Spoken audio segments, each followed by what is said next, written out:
ଯେଉଁମାନଙ୍କର ଘରର ଛାତ ଉପରେ ପାରା ମଳତ୍ୟାଗ କରିଥାଏ ତାଙ୍କ ଘରୁ ଏହି ଦୁଇଟି ଜିନିଷ ସବୁଦିନ ପାଇଁ ଛାଡ଼ି ଚାଲି ଯାଇଥାଏ।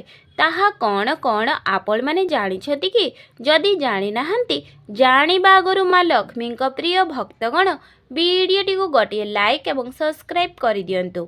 ଆପଣ ଯେତେବେଳେ ଆପଣଙ୍କ ଘରର ଛାତ ଉପରକୁ ଯାଉଛନ୍ତି, ଛାତ ଉପରେ ପାରାର ମଳ ଦେଖୁଛନ୍ତି, ତ ଆପଣମାନେ ଜାଣିଛନ୍ତି କି ପାରାର ମଳ ଏପଟେ ସେପଟେ ପଡ଼ିଥିଲେ ଘରେ କ'ଣ କ'ଣ ବିପଦ ପଡ଼ିଥାଏ?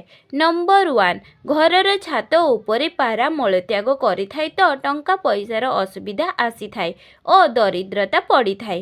ନମ୍ବର 2, ଆପଣଙ୍କ ଘରର ଛାତ ଉପରେ ପାରା ମଳତ୍ୟାଗ କରିଥାଏ ତାହା ମାସ ମାସ ଧରି ପଡ଼ି ରହିଥାଏ। ସେହି ଘରର ଉନ୍ନତି ହୋଇପାରିନଥାଏ। ସେହି ଘରର ଲୋକଙ୍କ ମନରେ ସବୁବେଳେ ଅଶାନ୍ତି ଲାଗି ରହିଥାଏ ଓ ଦରିଦ୍ରତା ମାଡ଼ି ବସିଥାଏ। ସେହି ଘରର ଲୋକମାନେ ଗରିବରୁ ଗରିବ ଆଡ଼କୁ ଗତି କରିଥାନ୍ତି।